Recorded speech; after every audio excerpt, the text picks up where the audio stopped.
For the last 100 years or so, when we think of the Middle East, two things probably come to mind: oil and conflict.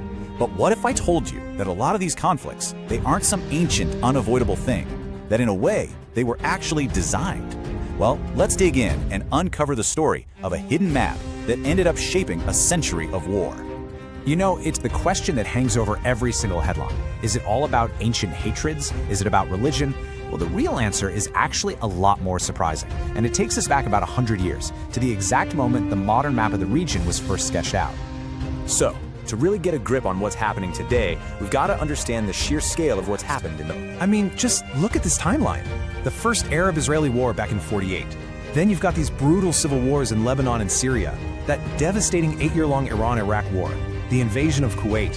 It's just this relentless, vicious cycle. But here's the key, the thing you have to remember. So many of these seemingly separate conflicts, they share the exact same origin story. That origin story, it doesn't start with a bang. It starts with a pen. It's the story of two European powers secretly deciding the fate of millions of people by drawing lines on a map that completely ignored the reality on the ground.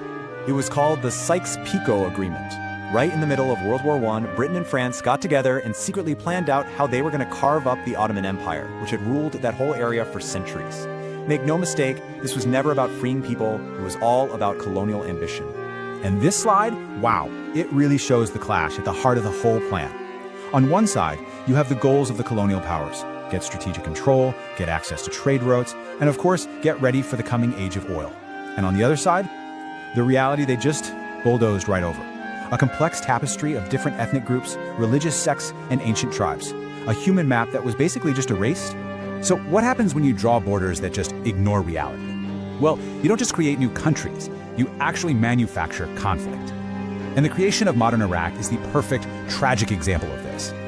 Just take a look at how modern Iraq came to be. It was literally forged by smashing together three totally different Ottoman provinces. Up in the north, you had Mosul, which was mostly Kurdish. In the center, Baghdad, which was Sunni Arab. And down in the south, Basra, which was Shia Arab.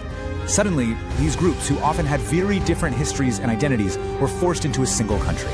The seeds for decades of tension and power struggles were planted right then and there.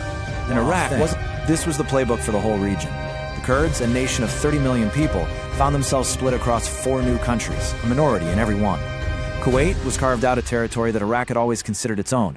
Lebanon was engineered to have this delicate religious balance that was pretty much destined to break. Every single one of these decisions, every line drawn on that map, was like a hidden fault line, just waiting for the earthquake to hit.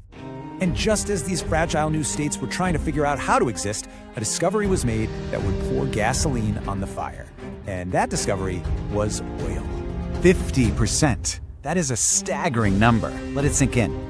The Middle East was suddenly sitting on half of the world's known oil reserves. But this incredible wealth, it wasn't going to bring stability. Oh no. Instead, it raised the stakes for controlling these new territories to a global, high-stakes game.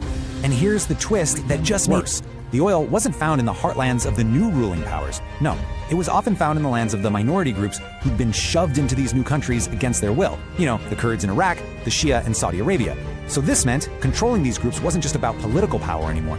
It was about controlling the entire nation's wealth. We've got all the ingredients for a total disaster.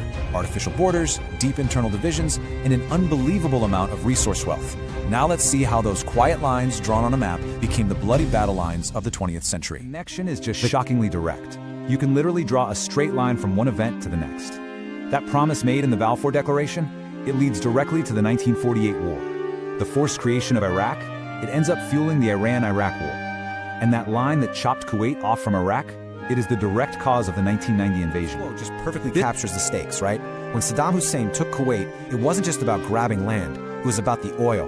He now controlled a quarter of the world's supply, and yeah, he was looking at Saudi Arabia next. The world intervened not just to liberate a country, but to protect the entire global energy supply. A crisis born from a simple line drawn on a map 70 years before. So, weren't just made a century ago and forgotten. Their consequences are the living, breathing reality of the Middle East today. So what's the big takeaway here? What's the bottom line? The instability we see all the time, it's not really rooted in some ancient hatred. It was engineered. These artificial borders created a permanent state of tension, which led to weak governments perfect for fighting proxy wars. And when those governments eventually failed, they left behind a power vacuum that was filled by superpowers and by extremist groups like Al-Qaeda and ISIS. And all of this leaves us found and very difficult question. The conflicts we're watching today are the enduring scars of that unseen map, drawn in secret 100 years ago. And it forces you to wonder, is real, lasting peace even possible, when the very lines that define these nations are the original source of all their pain?